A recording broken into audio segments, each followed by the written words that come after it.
नमस्कार प्यारे साथियों, कोटले क्लासेज में आपका हार्दिक स्वागत है। और आज हम कर रहे हैं रामबाण के क्वेश्चनों का सॉल्यूशन, जो मॉर्निंग सुबह 7 बजे का टाइम है।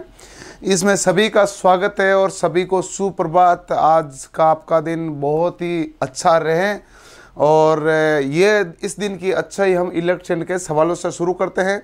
और आपने भी जो सवाल किए थे उसके बारे में आपको पता है कि आपने अभी तक 32 सवाल कल कर दिए थे, 32 सवाल हमने सोल्व कर लिए थे। आज हम करेंगे 33 है और इस चैप्टर को कंप्लीट कर देंगे। जो इसके अंदर 62 क्वेश्चन है उसको कंप्लीट कर देंगे, इस चैप्टर को पूरा कर देंगे सभी सवालों को सोल्व करके। पहला चैप्टर जो चार्ज एंड स्टैटिक इलेक्ट्रिसिटी है, इसको पूरा करना है। तो सभी जल्दी से जुड़ जाइए। सभी का बहुत बहुत स्वागत है कोटले क्लासेस की यूट्यूब चैनल पर। तो सभी जल्दी से जुड़ जाइए। गुरुदेव मोटर, अरे बिल्कुल सबके सवाल सोल्व करेंगे, आपको चिंता नहीं करनी। विवेक सिंह बिल्कुल बिल्कुल सीतापुरा से हैं। प्रोटॉन इलेक्ट्रॉन न्यूट्रॉन पास ले जाए, प्रोटॉन के पास इलेक्ट्रॉन ले जाए तो क्या होता है, उसके कारण आकर्षण बढ़ता है और ये गुरुत्वीय प्रभाव की तरह वर्क हो जाता है। चलो, तो इसमें हम सभी सवालों को सोल्व करना शुरू करते हैं। अब आता है सबसे पहले आपके पास 33 नंबर क्वेश्चन। बड़े आराम से देखना है, 33 का आंसर देना शुरू कर दीजिए।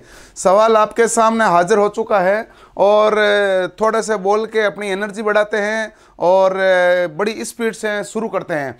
विद्युत आवेशों के बीच बल हेतु कूलाम का नियम किससे सर्वाधिक समान है? और ये आप बड़ा सिंपल सा नियम है। देखो सवाल क्या कह रहा है कि विद्युत आवेशों के बीच बल हेतु कूलाम का नियम है जो किसके सर्वाधिक समान है। और आप जानते हो बल का सूत्र क्या होता है आवेश में, वो होता है K Q1 Q2 upon R square. और इसी प्रकार मैं बता देता हूँ, एक बल का सूत्र होता है जो दो पिंडों के बीच होता है, दो अलग अलग हमारे पास द्रव्यमान के बीच होता है, G m1 m2 बटा R स्क्वायर।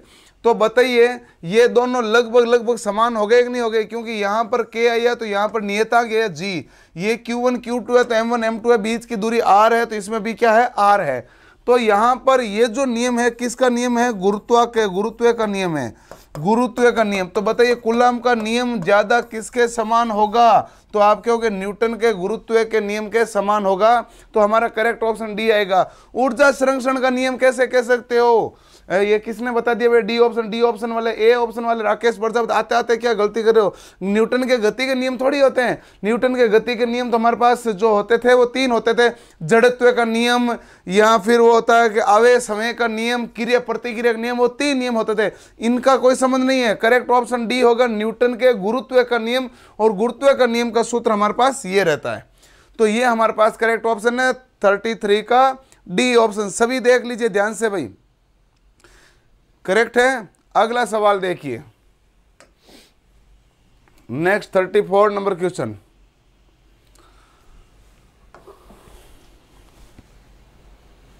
ऐप में डाउट क्लास नहीं चल रही, ऐप में डाउट क्लास चल रही है, नए वाले कोर्स में चल रही है। कल ही मैंने 3 क्लासें ली थी डाउट से। उसमें 1 सेकंड के लिए प्रवाहित 1 एम्पीयर धारा को क्या कहा जाता है? ध्यान से देखिएगा।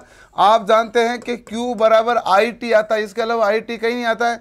अब उन्होंने कहा कि एम्पीयर भी कितना है, 1, समय भी कितना है, 1 सेकंड।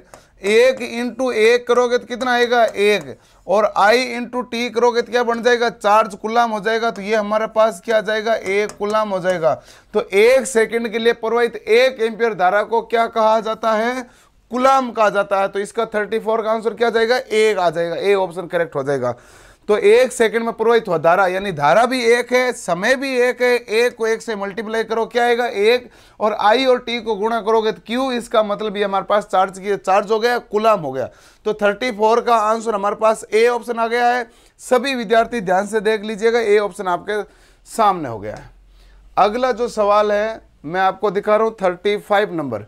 देखो हमें आज न्यूमेरिकल सवाल भी काफ़ी सारा सोल्व करना है, इसलिए इसको थोड़ा ध्यान रखना है कि न्यूमेरिकल सवाल को किस प्रकार सोल्व करेंगे। एक विद्युत क्षेत्र किसका विक्षेपण कर सकता है, या फिर पूछा निम्नलिखित में कौन सा विकिरण विद्युत क्षेत्र द्वारा प्रतिस्थापित किया जा सकता है? जो विद्युत क्षेत्र द्वारा कोई विकिरण को प्रतिस्थापित किया जा सके तो ये किसके द्वारा होगा? तो gamma range, x range, alpha कण, न्यूट्रॉन से, इनमें से कोई नहीं। अब देखिए कि आप जानते हो कि एक हमारे पास जो इलेक्ट्रॉन होते हैं वो होते हैं नेगेटिव चार्ज। कौन से चार्ज होते हैं भाई? नेगेटिव चार्ज होता है। और जो अल्फा कण होते हैं ये होते हैं पॉजिटिव चार्ज, ये होते हैं पॉजिटिव चार्ज। तो इलेक्ट्रॉन को अल्फा कण अपनी तरफ आकर्षित करते हैं, जिसके कारण विद्युत क्षेत्र प्रतिस्थापित होता है। तो विद्युत क्षेत्र प्रतिस्थापित कौन कर रहा है? अल्फा कण। अल्फा कण क्या होते हैं? पॉजिटिव होते हैं। तो पॉजिटिव होते हैं तो क्या करते हैं? पॉजिटिव होते हैं तो ये इलेक्ट्रॉन जो नेगेटिव चार्ज है उसको अपनी तरफ आकर्षण कर रहे हैं, और इस कारण विद्युत क्षेत्र क्या हो रहा है? प्रतिस्थापित हो रहा है। तो ये हमारे पास करेक्ट ऑप्शन आएगा अल्फा कण। तो यहां पर करेक्ट ऑप्शन कौन सा हो जाएगा भाई? सी ऑप्शन करेक्ट हो जाएगा इस 35 नंबर का सवाल का।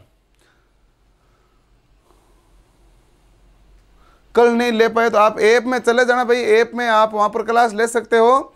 हर चैप्टर की क्लास होती है। आज सेकंड चैप्टर की ऐप के अंदर क्लास होगी। वहां पर टाइम भी मैंने बता रखा है। आपका टेक्निकल हेल्पर वाला बैच है तो चंद्रेश का, तो फिर आपका टाइम है वो है 12 बजे का। अब देखो कि ये सवाल थोड़ा सा बड़ा हो गया है। बड़ा इसलिए हो गया है कि बहुत ज़्यादा परीक्षा में इसका सवाल आया है। अब सवाल क्या है इसको ध्यान से समझना। पॉइंट चार्ज की वजह से किसी फील्ड के अंदर इलेक्ट्रिक फील्ड की तीव्रता का मान किससे निर्धारित किया जा सकता है? फिर उसी एग्जाम के अगले दिन ही फिर सुबह सवाल आ गया था, बिंदु आवेश कारण विद्युत क्षेत्र के अंदर विद्युत क्षेत्र तीव्रता का मान किसके द्वारा निर्धारित किया जाता है? फिर एलबी में सवाल आ गया, एक बिंदु आवेश के विद्युत क्षेत्र के एक बिंदु पर विद्युत क्षेत्र ई की गणना किसका उपयोग करके की जा सकती है? तीनों में सवाल एक सही है। अब सवाल को समझें आराम से और ध्यान से आंसर देना है, समझना ध्यान से। मैं आपको सवाल को समझाता हूं कि ये पूछ रहा है विद्युत क्षेत्र की तीव्रता। विद्युत क्षेत्र की तीव्रता ई बराबर क्या होता है भाई? एफ बटा क्यू।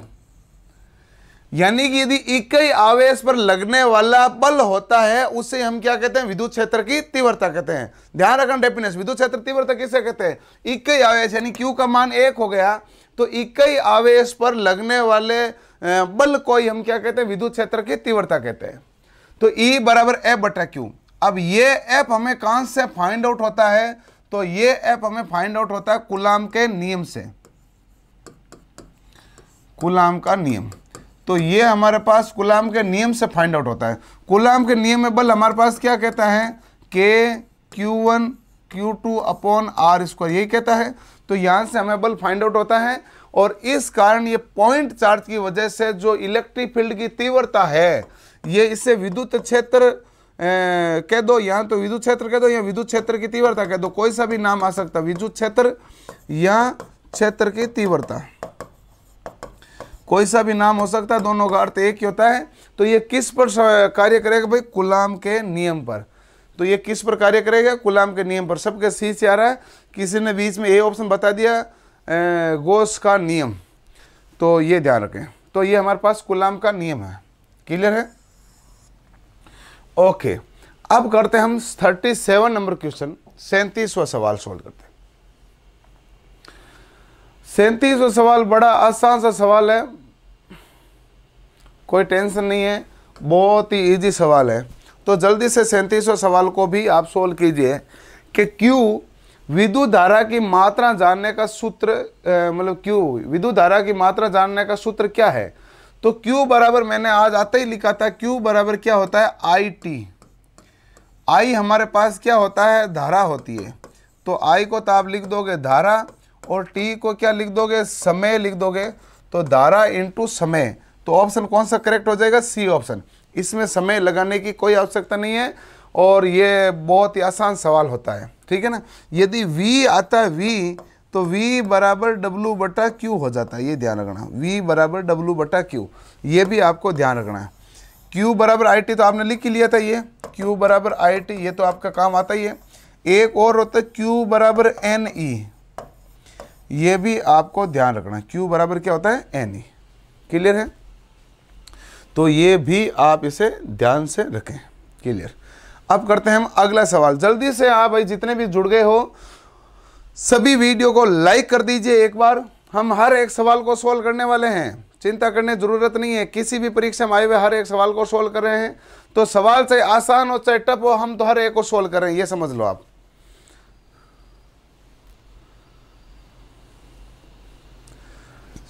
टेक्निकल हेल्पर वाले में उसमें डाउट क्लास, ओल्ड वाले में डाउट क्लास पॉसिबल नहीं थी, न्यू वाले में डाउट क्लास है भाई। जो भी हैं राजेश कुमार रैना, उसमें ओल्ड वाले में डाउट क्लास का था भी नहीं, क्योंकि उसमें सेगमेंट भी इस प्रकार का बना हुआ नहीं था।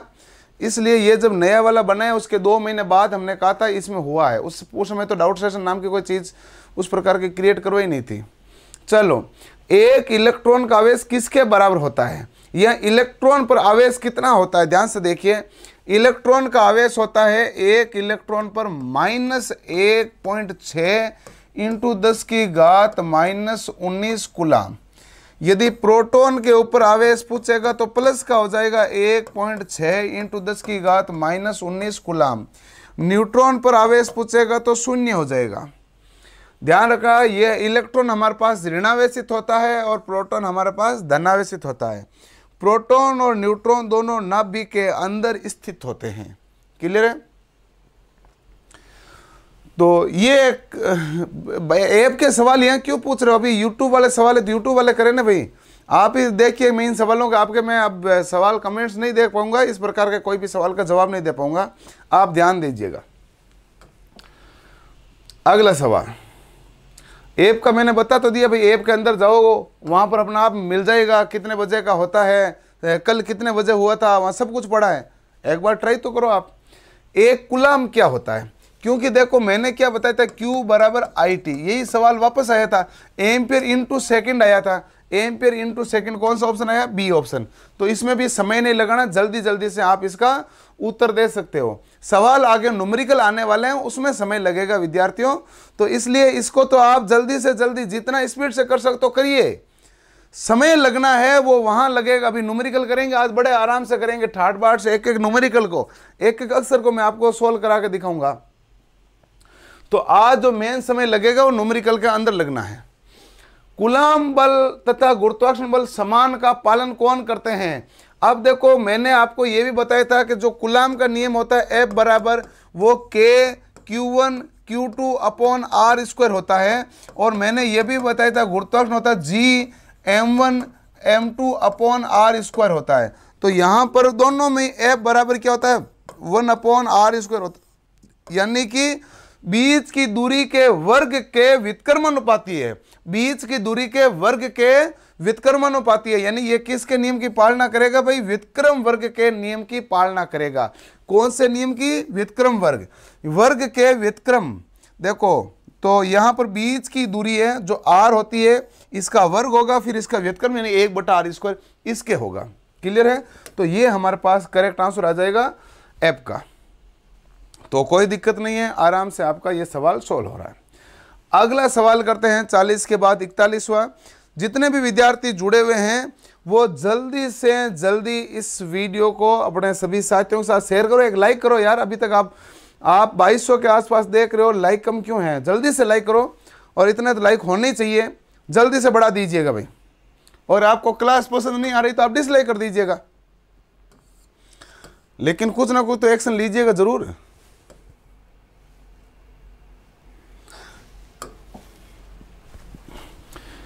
जल्दी से जल्दी भाई।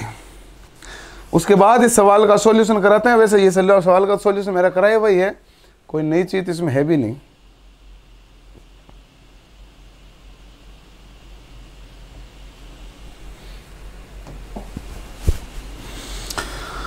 ओके चलो स्टार्ट करते हैं भाई सवाल का सॉल्यूशन। अब देखो मैं आपको कल भी बता रहा था, कई विद्यार्थी करते हैं सर कमेंट कि आपने तो बोला था 6500 सवाल है, इसमें है 5300 के या 5500 सवाल, ऐसा बता रहे हैं।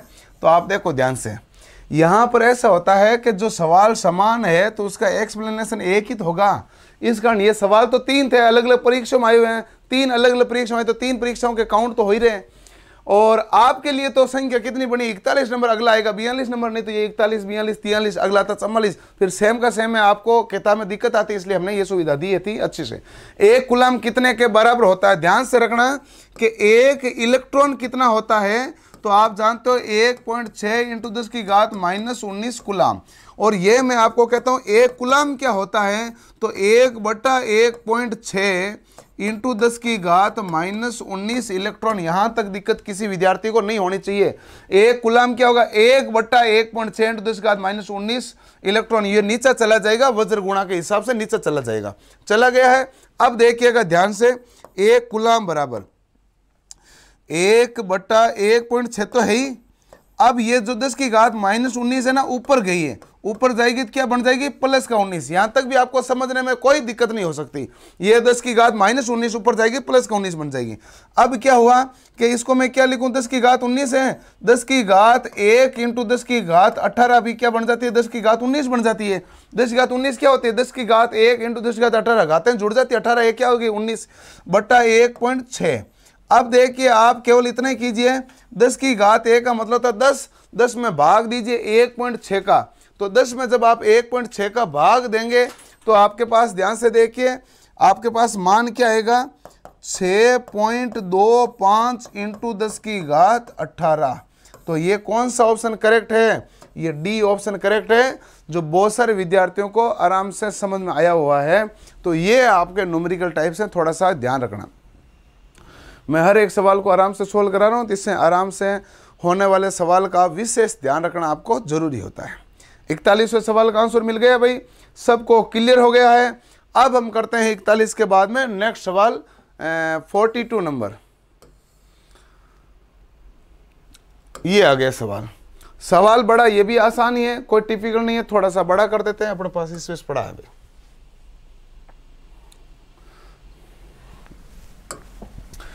आवेशों के मध्य आकर्षण या अपकर्षण या प्रतिकर्षण बल किस पर निर्भर करता है। आवेशों के मध्य जो बल लगता है, वो बल तो मैंने पता नहीं कितनी बार सूत्र लिख दिया, यहां से पता चल रहा होगा किस पर निर्भर करता है भाई। आवेशों के गुणनफल पर, बिल्कुल सही करता है, आवेशों के गुणनफल पर करता है। आवेश के मध्य की दूरी पर बिल्कुल करता है।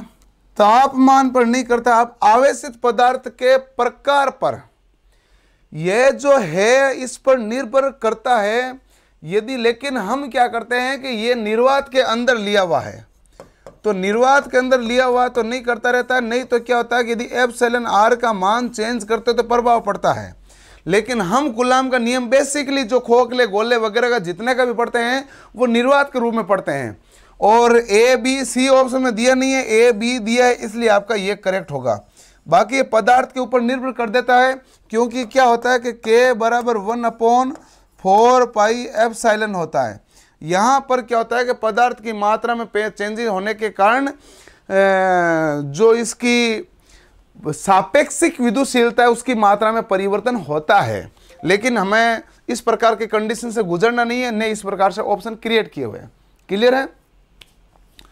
तो सभी विद्यार्थियों को समझ में आ गया होगा कि किस प्रकार ये सवाल हो रहा है। अगला सवाल देखते हैं 43 नंबर। 43 नंबर सवाल बड़ा आसान से सवाल होता है। वोल्टता V से आवेशित एक खोखले गोले के अंदर का विभव क्या होता है। यदि खोखले गोले का अंदर का आवेश मेरे से पूछते या मेरे से विभव पूछते, कुछ भी पूछते, तो मेरा आंसर एक ही होता है। क्या होता है कि जितना अंदर होता है आवेश, उतना ही आवेश हमारे पास बाहर की तरफ माइनस हो जाता है। तो Q इन अंदर जाता है, उतना ही जितना आवेश अंदर जाएगा उतना ही आवेश बाहर निकलेगा। कुल मिला के आवेश क्या रहेगा, जीरो रहेगा। और कुल मिला के आवेश भी जीरो रहेगा और कुल मिला के विभव भी क्या रहेगा, जीरो रहेगा। तो यहाँ विभव भी क्या रहेगा, जीरो। वोल्टता V से आवेशित खोखला जो गोलक होगा उसके अंदर आवेश भी शून्य होगा, विभव भी शून्य होगा, दोनों शून्य होंगे। इस बात को आप ध्यान रखें, विभव भी शून्य, आवेश भी शून्य। क्लियर है भाई? किसी भी विद्यार्थी को इसमें टेंशन लेने की बात नहीं, आराम से करो। बहुत शानदार तरीके से आपके सवाल हल हो रहे हैं, तो इसको अच्छे से सवालों को सोल्व कीजिएगा। क्लियर है भाई? अगला देखते हैं। नेक्स्ट है हमारे पास 44 number chapter, next question 44 number question. जल्दी करें। एक बिंदु पर किसको विद्युत क्षेत्र में स्थित बिंदु पर प्रति इकाई धनात्मक आवेश अनुभव किया गया बल किसके रूप में परिभाषित किया जाता है?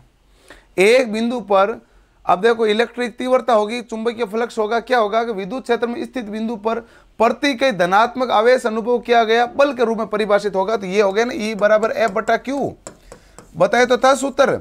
अब इन्होंने क्या कहा है, इन्होंने कहा प्रति इकाई धनात्मक आवेश, यानी Q का मान क्या कर दूं 1, ये Q का मान 1 करोगे तो E बराबर क्या बन जाएगा F बन जाएगा। अब देखिए तो ये क्या होगा, विद्युत क्षेत्र क्या हो जाएगा, बल के रूप में परिभाषित हो जाएगा। अब देख ले ये है विद्युत क्षेत्र, किसके रूप में परिभाषित है, बल के रूप में, क्योंकि Q का मान कितना कर दिया 1। ये किसको रिप्रेजेंट करते हैं, इलेक्ट्रिक तीव्रता को, चुंबकीय फ्लक्स घनत्व को, इलेक्ट्रिक फ्लक्स को, वोल्टेज रेटिंग को, पावर रेटिंग को। तो आपको ये पता हो गया होगा कि 44 में आंसर क्या आएगा A।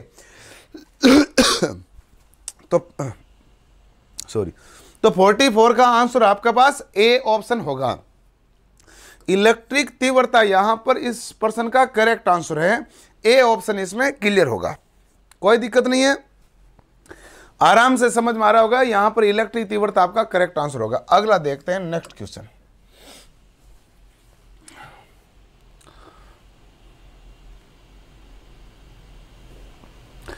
फोर्टी 45 नंबर, ध्यान से देखना भाई। आवेश की विद्युत क्षेत्र प्रबलता क्या होती है? आवेश की विद्युत क्षेत्र की प्रबलता क्या होगी? तो आपने यही देखा ना, E बराबर क्या देखा है भाई, F बटा Q देखा है। Q1 करते हैं, मान लो पे एक आवेश के लेते हैं तो, और F का मान क्या होता है K Q1 Q2 upon R square होता है, इंटू नीचे हमारे पास क्या रहेगा Q1। अब ये Q1 से Q1 हो गया कैंसिल, तो E बराबर क्या बना K Q2 upon R square.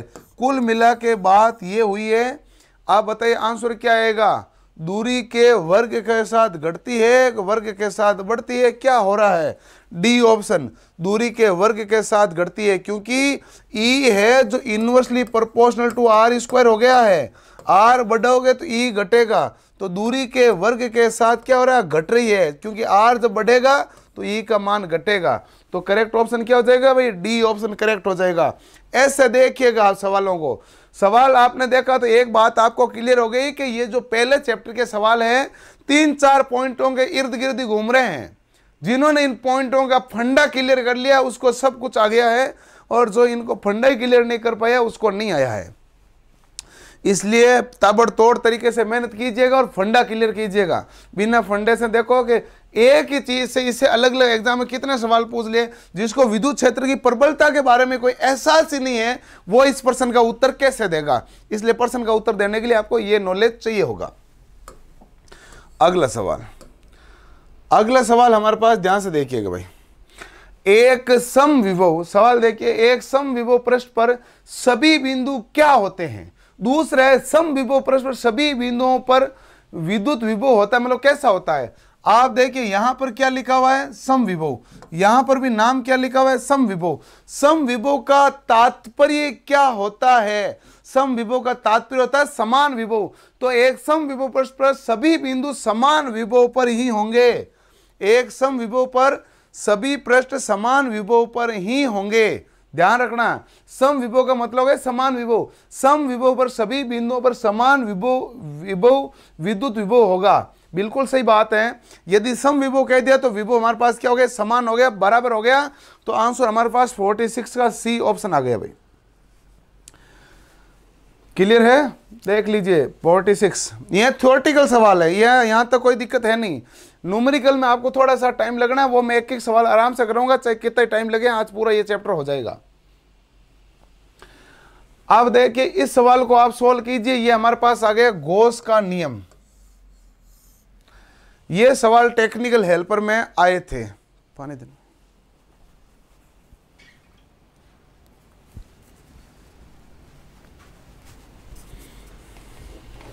Gauss का नियम, बताइए कौन सा आंसर करेक्ट होगा भाई।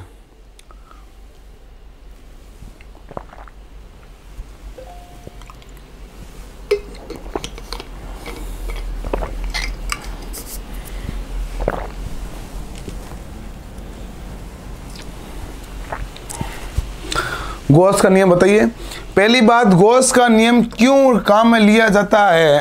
तो ये आपको ध्यान से देखना है कि गॉस का नियम हमारे पास विद्युत आवेश के वितरण के कारण काम में लिया जाता है। विद्युत आवेश के वितरण या उनके कारण जो क्षेत्र उत्पन्न होता है, विद्युत आवेश के वितरण को डिफाइन कौन करता है? गॉस का नियम डिफाइन करता है। और जो इस वितरण के कारण जो विद्युत क्षेत्र स्थापना होगी उसके संबंध में गॉस का नियम प्रकट किया जाता है। अब जो गॉस का नियम किसके लिए काम करता है? तो गॉस का नियम पॉइंट चार्ज के लिए भी करता है, केवल पॉइंट चार्ज नहीं, पॉइंट चार्ज के लिए, केवल नाम अच्छा नहीं है, पॉइंट चार्ज के लिए भी करता है, अनंत लाइन चार्ज के लिए भी करता है। जैसे पॉइंट चार्ज का उदाहरण हो जाता है बल्ब।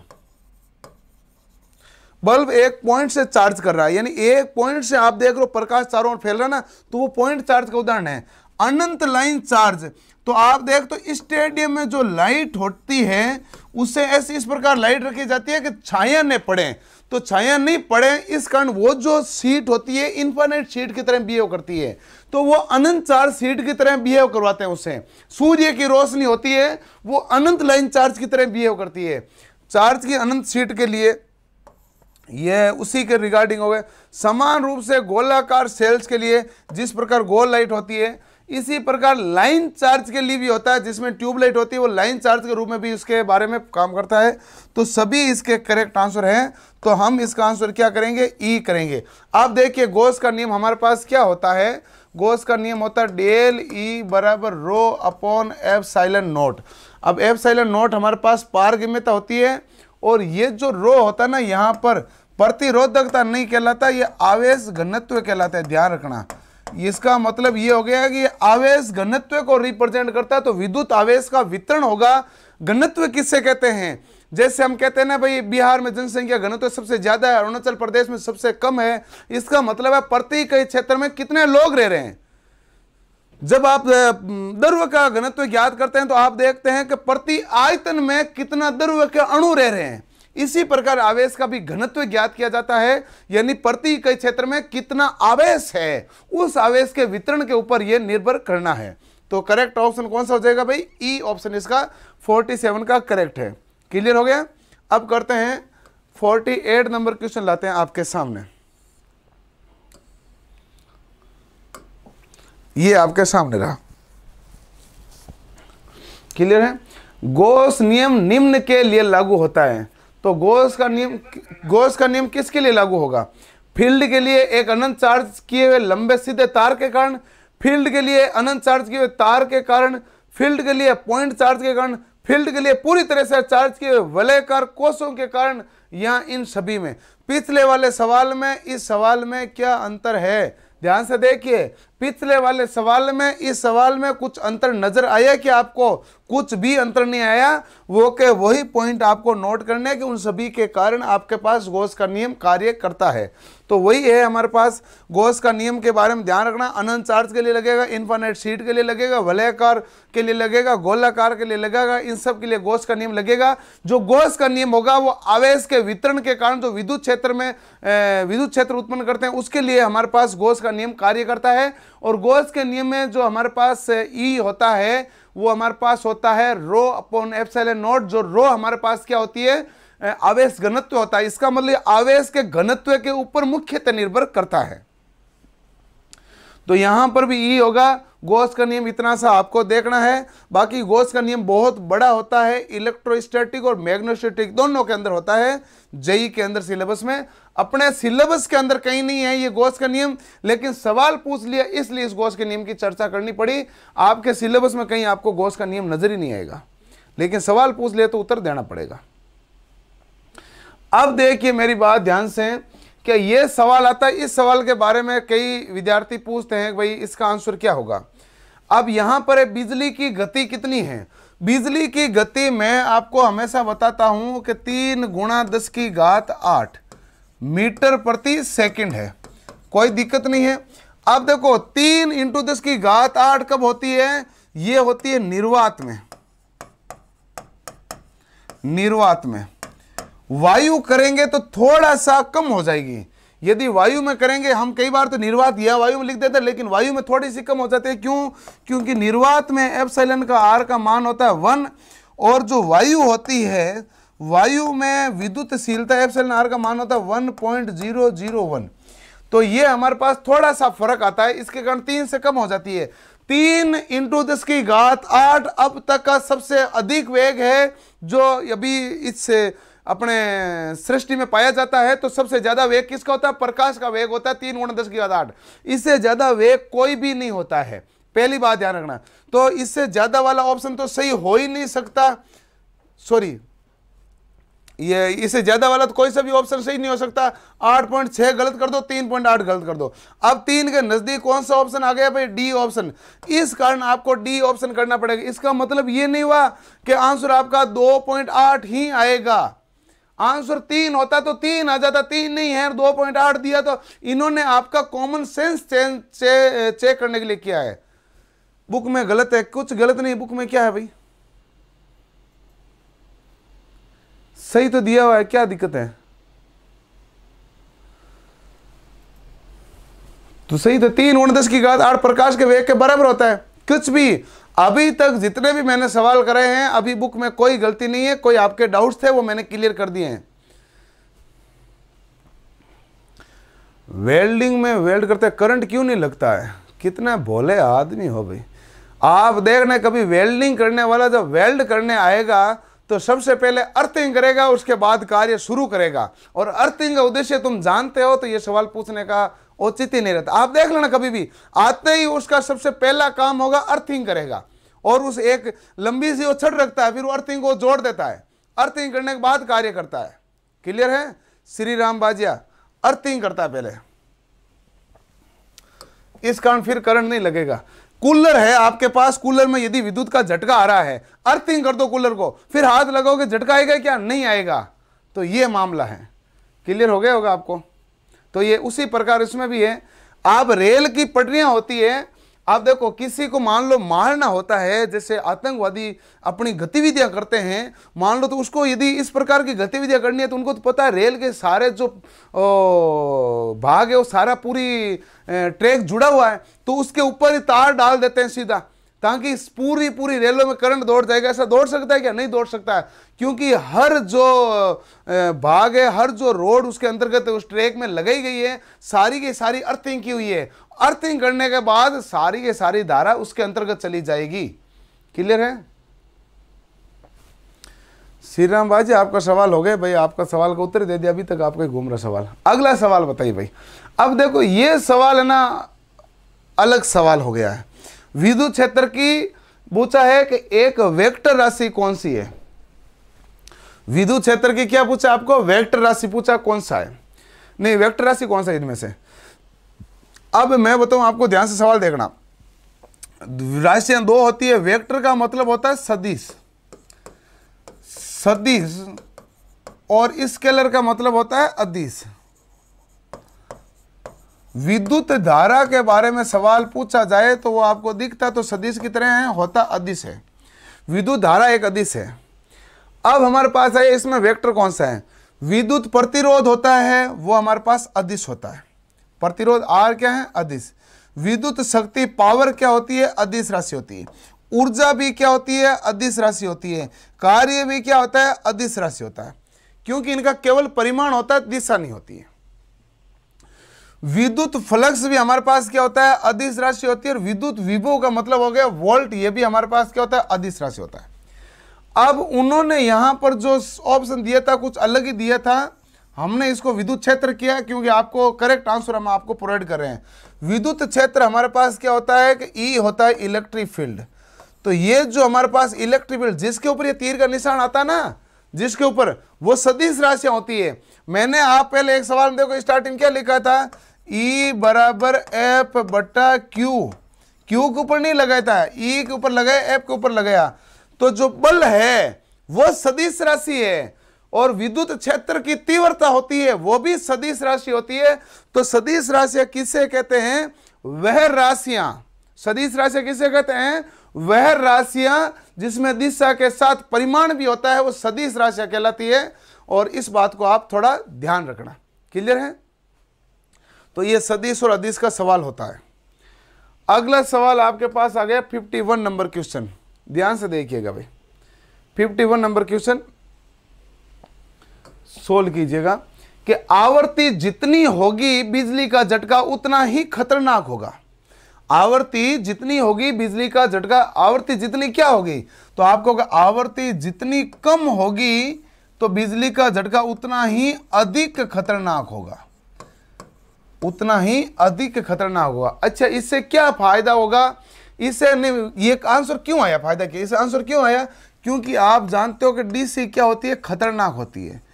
डीसी एक बार पकड़ लेती है तो छोड़ती नहीं है, एक बार पकड़ लेते तो क्या करती है, छोड़ती नहीं है, वो पकड़ के रखती है।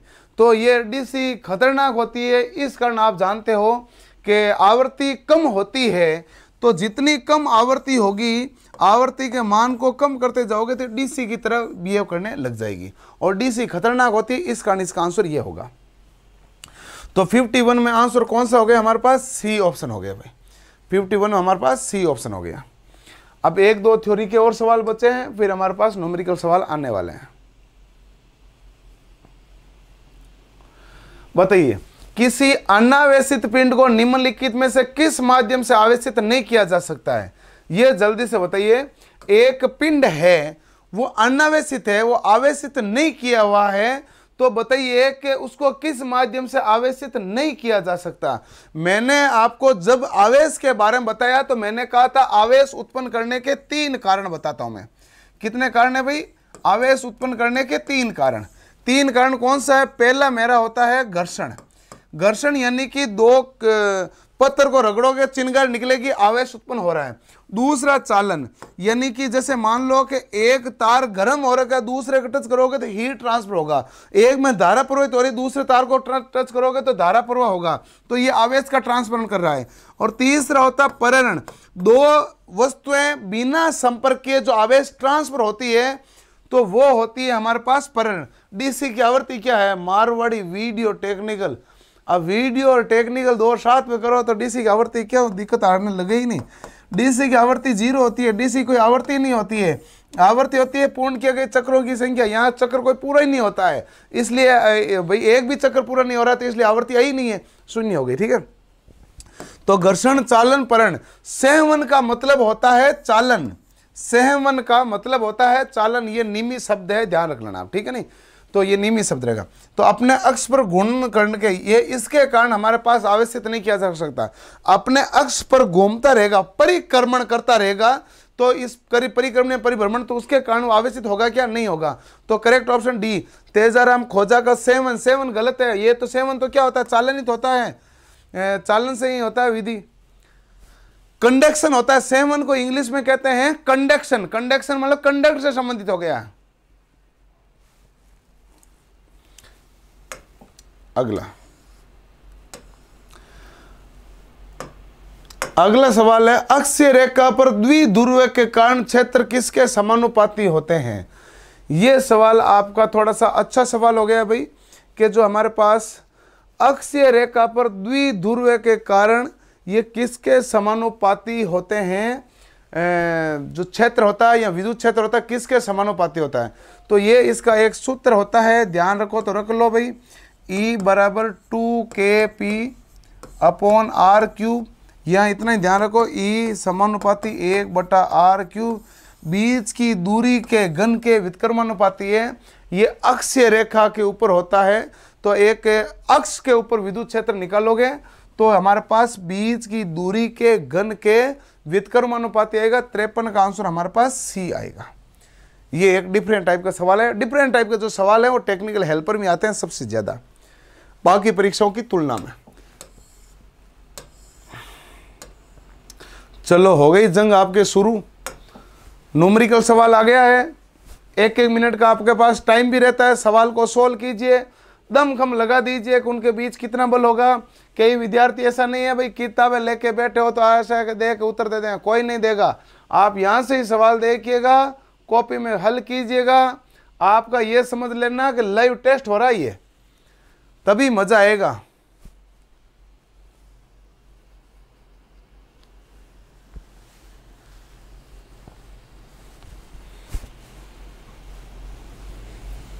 इक्यावन में ए, इक्यावन क्या भाई,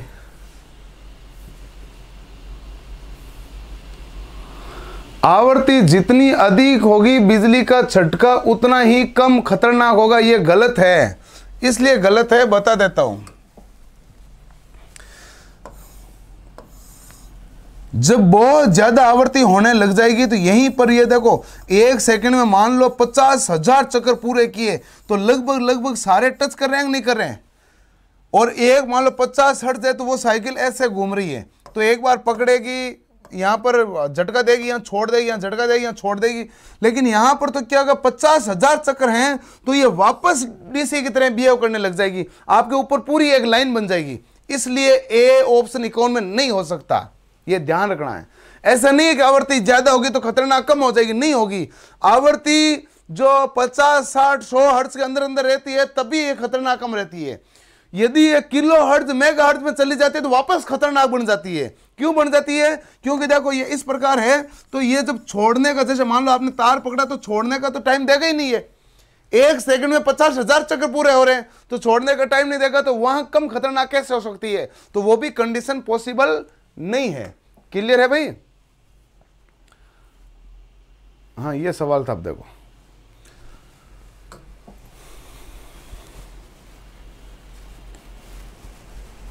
तो वायु में एक दूसरे से 30 सेंटीमीटर दूरी पर रखे दो छोटे अविसित गोलों पर क्रमशः 2 × 10⁻⁷ कूलाम तथा 3 × 10⁻⁷ कूलाम आवेश है, तो इनके बीच बल कितना है?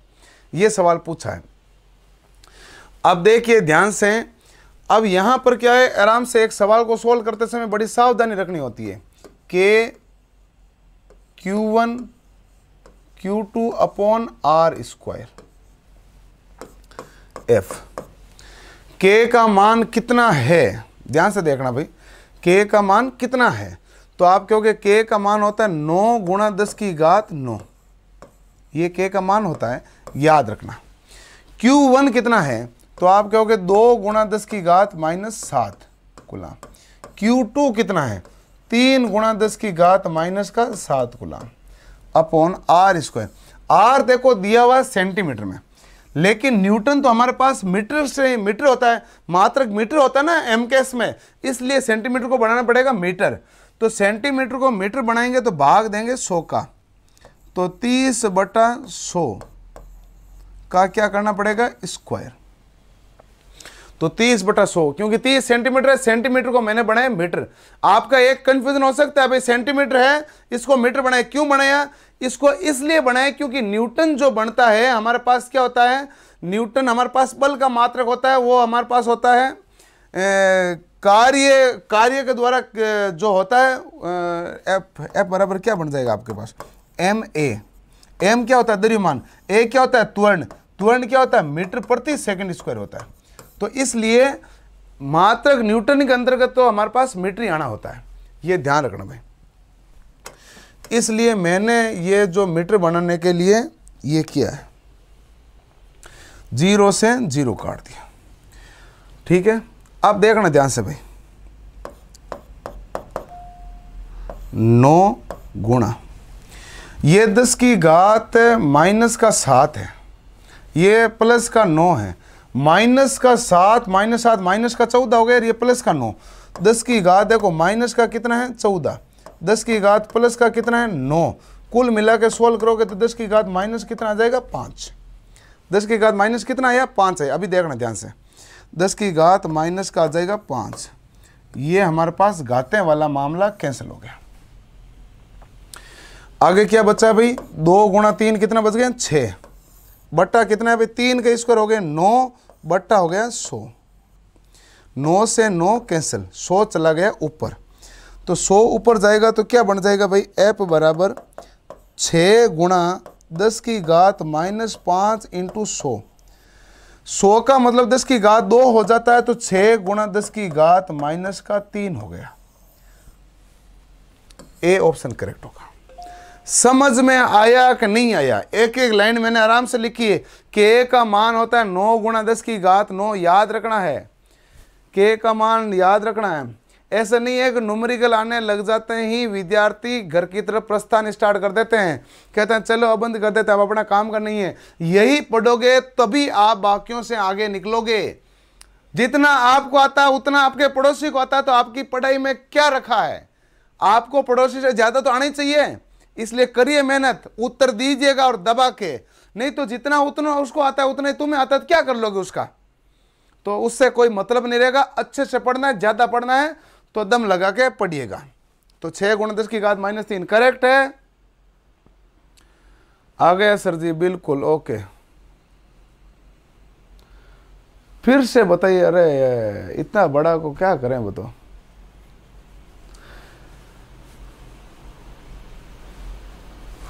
अब देखिए कि यहां पर k का मान रखा, Q1 का रख दिया, Q2 का रख दिया, R में दिक्कत है। R में क्या है कि 30 सेंटीमीटर दिया है, न्यूटन जब होता है तो हमें मात्रक मीटर लेना होता है। 30 सेंटीमीटर को मीटर बनाऊंगा तो 30/100 कर दिया, स्क्वायर कर दिया। अब फिर मैंने इसको सोल्व कर दिया। देखो 10 की घात -9 प्लस का 9 -7 है, तो प्लस का 9 रहा, -7 क्या हो गया -14। 10 की घात -14 प्लस का 9 तो 10 की घात -5 आ गया। तो सारी घातें काट के 10 की घात -5 लिख दिया। ये रहा 9, 2 × 3 कितना हो गया 6, और नीचे आ गया 9/100, 9 से 9 कैंसिल हो गए, 100 चला जाएगा ऊपर। इससे हमारे पास आंसर है। अगला सवाल,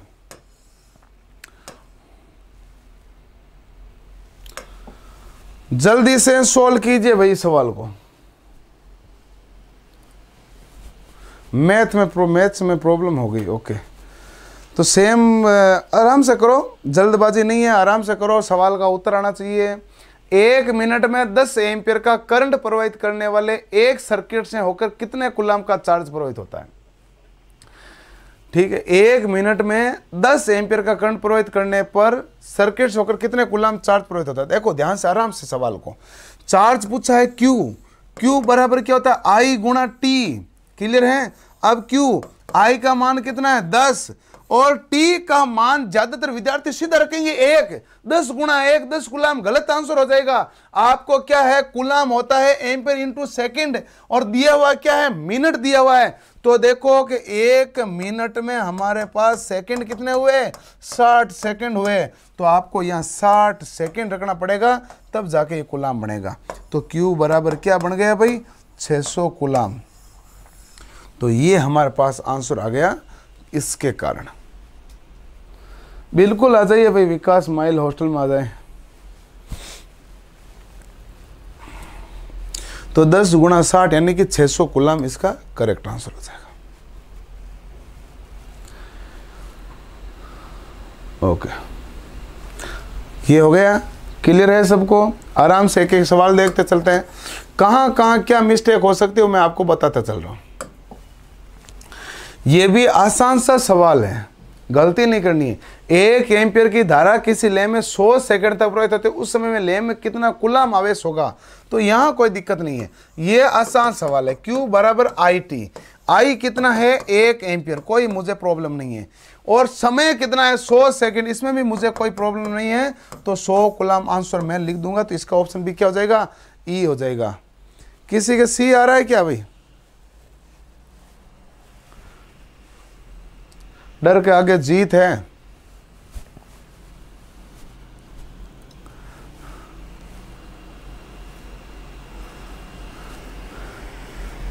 जल्दी से, बिल्कुल 100 कूलम, बिल्कुल सबके करेक्ट आंसर आ रहा है। बहुत बढ़िया तरीके से आंसर दे रहे हो आप।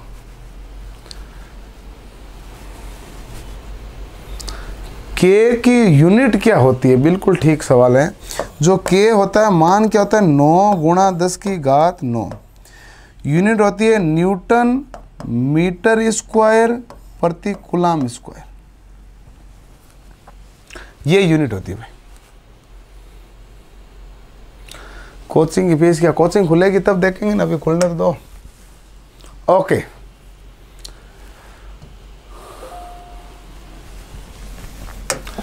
अब आ गए हमारे पास 57 नंबर सवाल।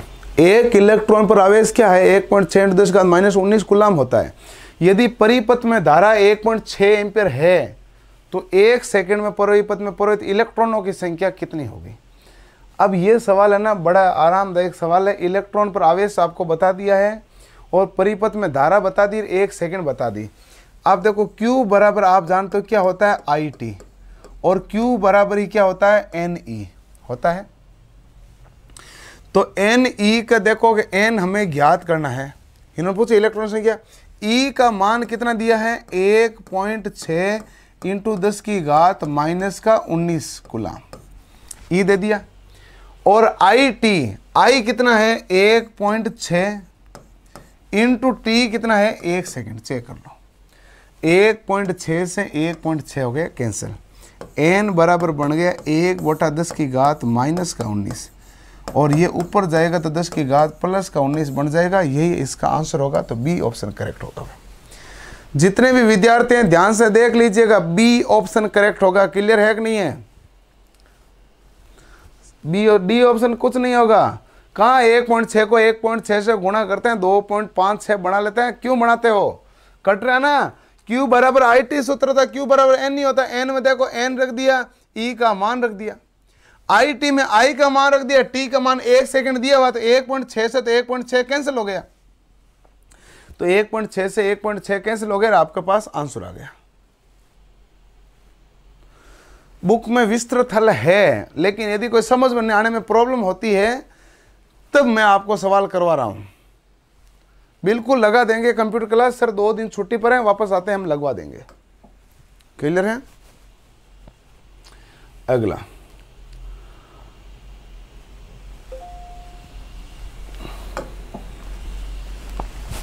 अगला सवाल है, एक संभावित अंतर 12 वोल्ट के साथ 2 बिंदुओं पर 2 कूलाम के चार्ज को स्थानांतरित करने में कितना काम कर सकता है?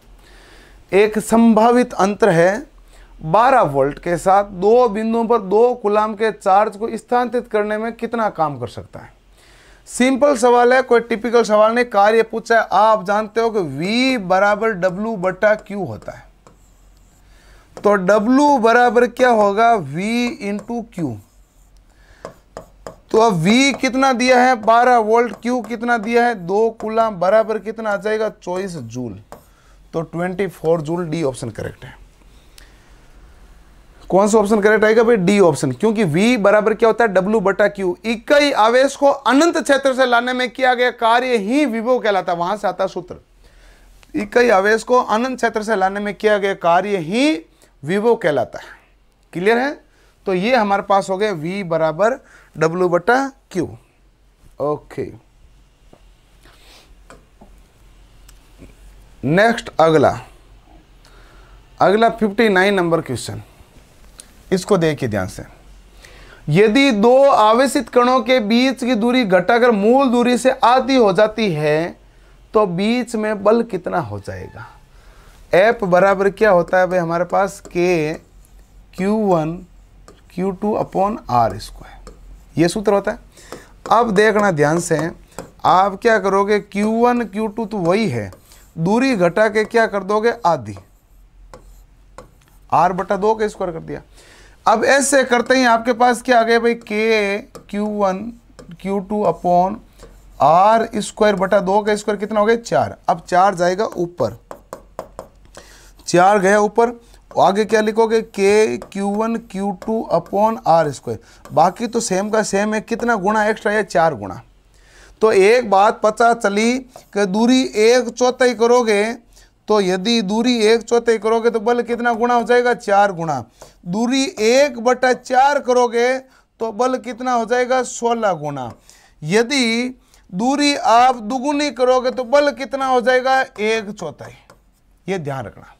अब इन्होंने कहा मूल दूरी घटाकर आधी कर दी है और आधी कर दी दूरी, तो बल कितना होगा 4 गुना। तो कौन सा होगा? बी ऑप्शन करेक्ट हो जाएगा साथियों। 59 का कौन सा ऑप्शन करेक्ट हो जाएगा? B option. मैंने एक सवाल पूरा डिटेल से बता दिया, फिर मैं कह रहा हूं दूरी 1/2 तो बल 4 गुना, दूरी 1/4 तो बल कितना हो जाएगा 16 गुना, और दूरी दुगुनी होगी तो बल 1/4 हो जाएगा। इस बात का आप ध्यान रखना।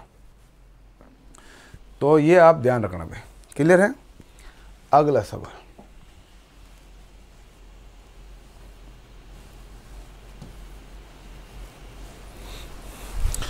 अगला सवाल आप जल्दी से सोल्व कीजिएगा भाई कि 666 जूल कार्य करने के लिए 110 वोल्ट के विभवांतर वाले बैटरी द्वारा कितना चार्ज दिया जाना चाहिए?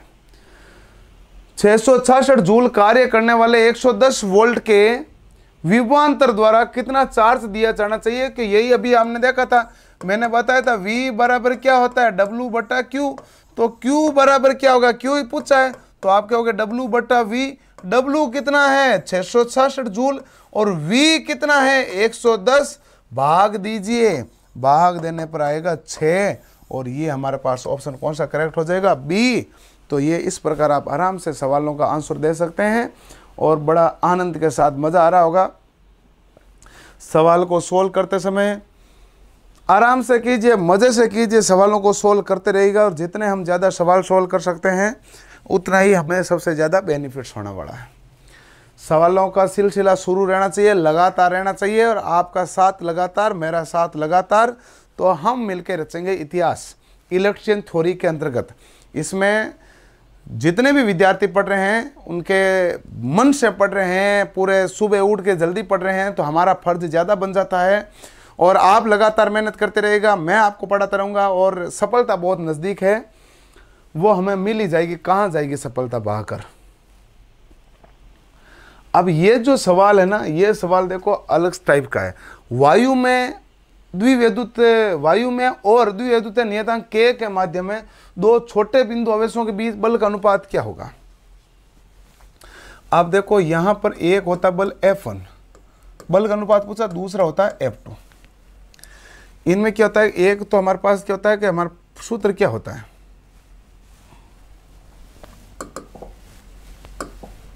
सूत्र क्या होता है हमारे पास 1/4 pi epsilon Q1 Q2 upon R square, और यहां पर भी क्या होता है 1/4 pi epsilon Q1 Q2 upon R square. लेकिन सवाल ये कह रहा है कि हमारे पास द्विविद्युत नियतांक K है, ये है वायु, केवल माध्यम में परिवर्तन हो रहा है। किस में परिवर्तन हो रहा है, माध्यम में, और किसी में परिवर्तन नहीं हो रहा है। तो आवेश में परिवर्तन हो नहीं रहा है और 4 पाई में परिवर्तन हो नहीं रहा है, तो किस में परिवर्तन हो रहा है, माध्यम में। ये हमारे पास एप्सिलॉन 1 है तो ये एप्सिलॉन 2 हो गया। अब देखो इसका मान कितना आएगा भाई, 1 आएगा, क्योंकि वायु में मान कितना होता है 1 और द्विविद्युत नियतांक का मान कितना दे रखा K, तो ये हमारे पास बन गया 1:1/K और सोल्व करने पर क्या बन गया भाई K/1। तो हमारे पास जो आंसर आएगा वो K/1 होगा और ये मैंने आपको आराम से बता दिया, ये मैंने आपको आराम से बता दिया। क्लियर है भाई।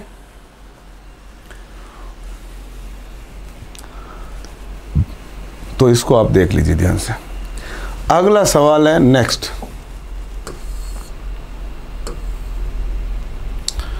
(62) नंबर क्वेश्चन। 6 वोल्ट बैटरी के माध्यम से प्रवाहित प्रत्येक कूलाम आवेश को कितनी ऊर्जा दी जाती है। सवाल तो आसान सा सवाल है, 6 वोल्ट के बैटरी के माध्यम से प्रवाहित प्रत्येक कूलाम आवेश को कितनी ऊर्जा दी जाती है। तो ऊर्जा हमारे पास कार्य के रूप में होगा, तो V बराबर W बटा Q होता है,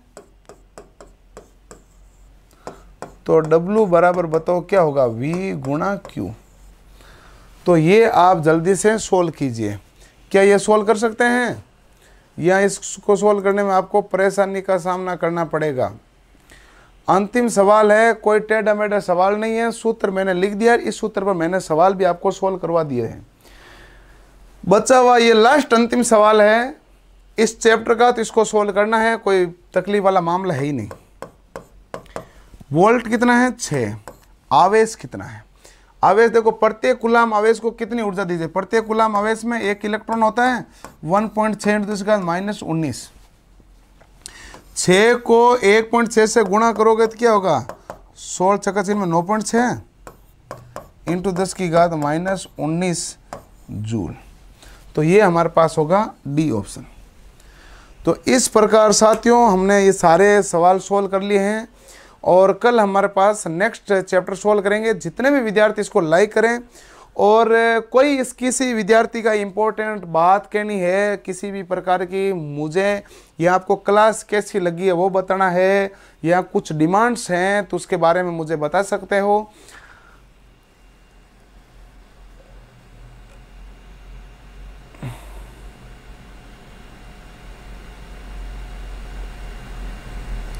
जल्दी से बता भाई। नेक्स्ट डे कौन सा चैप्टर स्टार्ट होगा? सेकंड होगा भाई। ये जो बुक है वो आपके सीक्वेंस में चलेगी। कल हमारे पास सेकंड चैप्टर होगा भाई, कल होगा सेकंड चैप्टर, जिसमें ऑक्यूपेशनल सेफ्टी एंड हेल्थ का है, उसको सवाल को सोल्व करेंगे। कंप्यूटर के लिए कौन सी बुक लें? तो कंप्यूटर के लिए यूपीपीसीएल वाले विद्यार्थी हैं तो अभी यूथ की किताब ले लीजिए, जो कंप्यूटर की 5000 सवालों की आती है, जिसमें जेई के भी सवाल शामिल होते हैं, तो वो ले लीजिएगा। धीरे पढ़े सर, मैं बहुत धीरे आराम से पढ़ाता हूँ ना, ऐसा क्या है? ऐसा तो कोई मामला ही नहीं है। मन गदगद हो गया। बहुत बढ़िया, बहुत शानदार, बड़ी फैन हूँ, बहुत बढ़िया भाई। आपका साथ, हमारा साथ लगातार रहेगा। तो ये दोनों हम एक दूसरे के पूरक हैं, ये भी आप अच्छे से जानते हो। हम आपके पूरक हैं, आप हमारे पूरक हैं। तो लगातार पढ़ेंगे, सुबह उठ के इतनी अच्छे से मेहनत करनी है, पूरा दिन तरोताज़ा जाएगा। यदि मान लो आपको उठने के बाद में कहीं जाना हो, कोई अर्जेंट वर्क करने जाना हो, फिर भी आप पढ़े तो आज की करके गए हो क्लास वाली, तो अब आपको घर पे पढ़ने वाली है। तो यहाँ तो मैं आपको बताऊँ 5 बजे उठ के पढ़ने की आदत डाल लीजिए, या फिर 7 बजे ये क्लास कीजिए, उसके बाद में आप स्टार्ट कीजिए। मेरा ये मानना है, या तो आप रात को पढ़ते हो तो उससे पहले चैप्टर को पढ़ के रेडी हो जाइए, जो डाउट्स आए आपको क्लियर हो जाएगा, या फिर आप सुबह उठ के पढ़ना शुरू कीजिए, चैप्टर को साथ के साथ कवर कीजिएगा। आपके हर एक चैप्टर, हर एक सवाल को मैं पूरे तरीके से सॉल्यूशन कराऊंगा। कंप्यूटर की बुक का नाम, आपको कंप्यूटर की बुक मार्केट में बहुत मिल जाएगी, वो तो फिर कंप्यूटर वाले सर ही बता सकते हैं ज़्यादा, तो मैं तो इसके बारे में क्या बताऊंगा।